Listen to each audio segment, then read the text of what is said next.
Hello everybody, today I have another fan blade review video for all of you. This particular fan blade here, right in front of me, is actually very rare, considering the fact that it is no longer being made. This particular fan blade here is an LAU 3-bladed 17.7-inch clockwise rotating S-series AC condenser unit fan blade. This particular fan blade here was bought off of eBay for $80. It was just as expensive as my 4-bladed LAU S-Series fan blade that you see on screen right now. This was actually the first fan blade that I got for myself, and I made a video of it a few months back. You can check it out in my playlist of HVAC, basically. Because these fan blades are used mostly in AC condensers. And speaking of that, I've seen this fan blade used in 5 different AC unit brands. I've seen them mostly in York AC units. I've also seen them in Coleman's. I've seen them in Goodman. And I've also seen them in Amana and also Trane. Even though Goodman and Trane sometimes makes their AC fan blades of this brand counterclockwise, which is the opposite direction of this, sometimes the Trane Odyssey AC units that I have seen around, the fan blades are exactly the same brand, LAU, but like longer in length. It's like 26 to 28 inches with like a half-inch bore motor shaft hole, and sometimes a 5/8 of an inch motor shaft hole, which is pretty dang big. I mean, those Trane Odyssey AC units are for like bigger buildings and stuff like that. So there you go with that. So let's go ahead and take a look at the front of the fan blades. So this is what you'll typically see inside of a fan guard, which is basically a whole like grain of metal protecting you from getting yourself injured from the blades while they're in motion. So that's why there's a fan guard on every single AC unit that you see. So, and what's interesting about the motor hole where you put the motor shaft and stuff, it's actually pointing downwards instead of actually, I think I know what the barcodes mean for when you actually have a hole like this as compared to this. So I'm going to give you a quick comparison later in the video, but before we get to that, let's look at the back of the fan. Nothing too fancy on the back. It's just basically you have your 3 rivets for each fan blade, and you also have this little black metal strap to prevent excessive vibrations of the blades while they're in motion. You have your motor shaft hole, which basically you have a hex screw to tighten it, and of course this will rust over time. This will corrode over time because, you know, it's always in water, vapor, and stuff like that, all the humidity and snow and all that weather and stuff like that. So all of this will rust over time, but luckily I'm going to keep it mostly inside and stuff like that, so it won't rust over time, but it'll get very dusty over time. So, of course, you have your 3 rivets on the back to tighten each blade and keep it secure while they're in motion. So, nothing too fancy. Alright, now that that's over with, let's look at the barcode of the fan. The barcode was actually originally on this blade here, as you can see by this mark. But since it was actually starting to peel off, there was still a lot of stickiness to it. I decided to move it onto this fan blade with this hole, and of course where the hex screw is, so everything is synchronized and like going in one straight imaginary line. So let's look at the barcode, and I'm going to tell you the information about it. And I'm also going to be comparing this barcode to that barcode on the other blade. And I actually know what the letter means for after the CW and the direction of like how the blades turn and rotate. So let's get to it. So of course we have on the top left is our alternate part number, which is 61127901. Every fan blade made by LAU has a completely different part number, or alternate part number depending on the model. So every LAU fan blade has a different part number. This one is different. And of course, on the right side of the barcode, you just flip hands here, this is, of course, where it was made. It was made in Mexico. And, of course, on the second row, under the part number, is our information about the blades. So you may notice that it's a bit different. So this one says T10S08A. So this one, the T means that there are 3 blades, or triple in this rather. I don't know what the 10 or the 08 means, but I do know the rest. The S is the series type of blade, which is of course the standard. And fun fact, this is actually the most popular fan blade brand out there, made by LAU. They still make these blades today still, because I looked on eBay not too long ago, and I actually looked at some S-series fan blades that were still made, and one of them was like made in like June or no, July of this year, so not too long ago. So they still make these blades today, but not this type.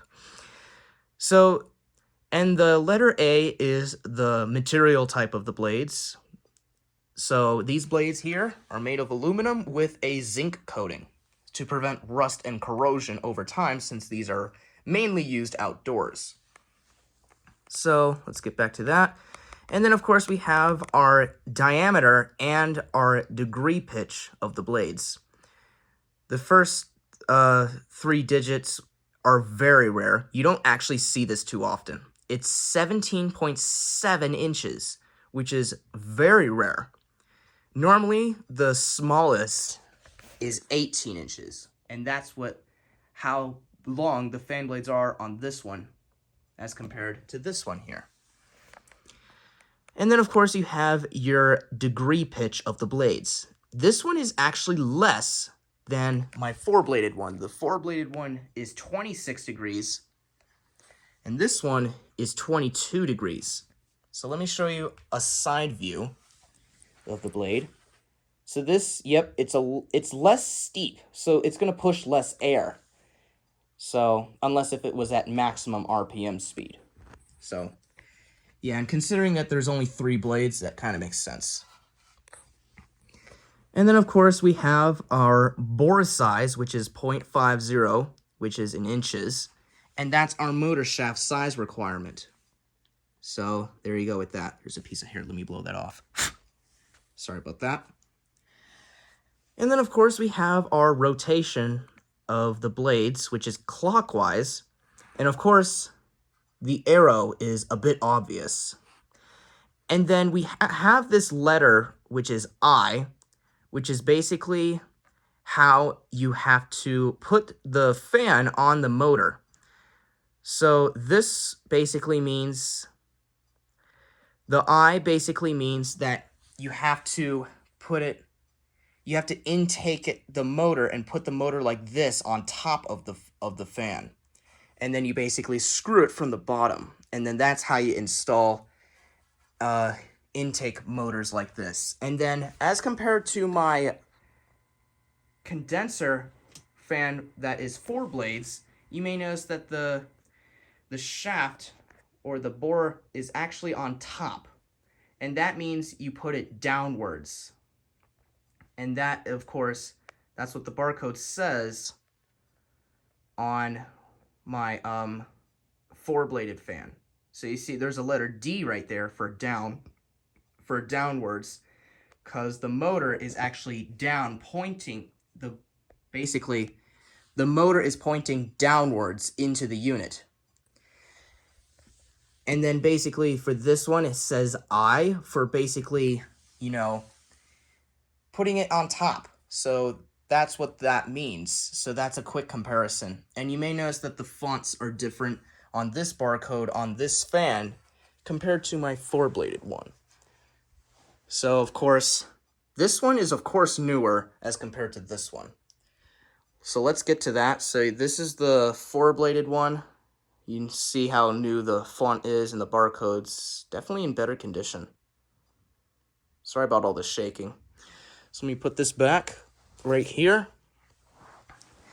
So, and then of course we have all of our barcode information. And down here is the actual part number, which of course is kind of interesting, because typically it starts with like an X or something. And then, of course, we have our date of production of when this fan blade was made. It was made on September 6th, 2007. That is very old.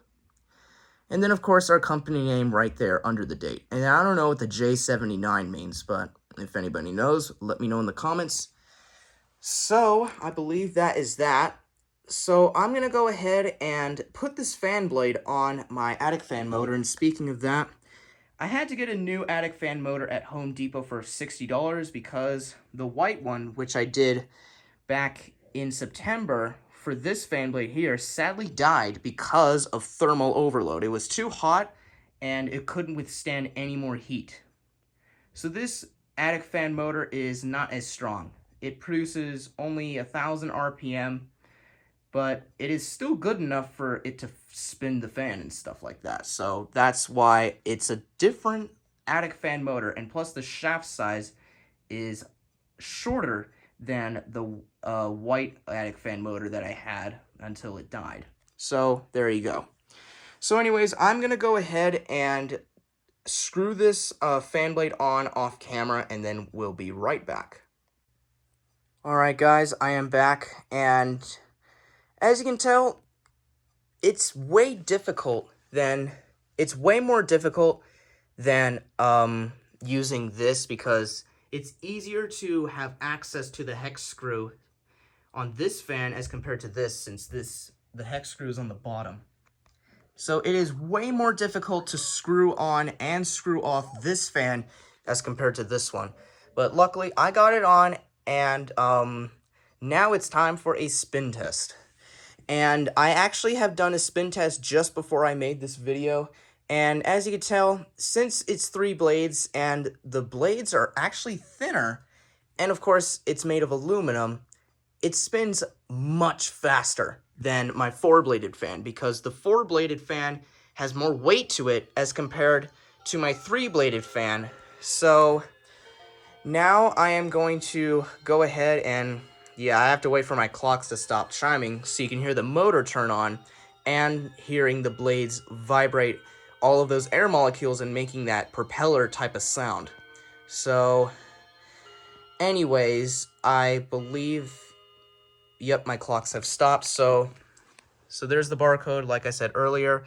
And like I said, I have this weird fashion that whenever a fan blade spins with a barcode on it, it just looks really cool and stuff like that. So yep, there you go. Like I said, that was where the original barcode originally was, and I just had to move it onto this blade with the hole, and then equivalent to where the hex screw is. So it definitely looks much more interesting now.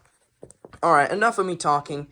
I'm actually not going to use a variable resistor. It's just going to crank up to full speed, and I tightened this as tight as I could so the fan blades don't, wear off or, loosen.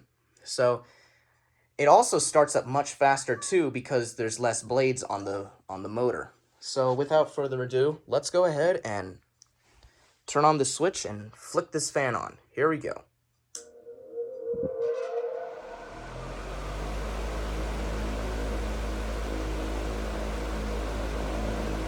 That is actually very fast. This is definitely the speed of a Train Odyssey AC unit at work. So that is a lot of air. My goodness. Here's the side view. Looks pretty cool. So yeah, there you go. This is what the fan looks like at full speed, and it's so quick. And it's blowing a lot of air around here. It's circulating the air everywhere. So yeah, that's what this fan blade looks like at full speed. So anyways, I really hope you enjoyed this video of this LAU 3-bladed S-Series AC condenser unit fan blade, which is 17.7 inches in length. Really hope you enjoyed this video, and if you did like the commentary and my opinions about this blade, please be sure to like, comment, and subscribe, and thank you all very much for watching.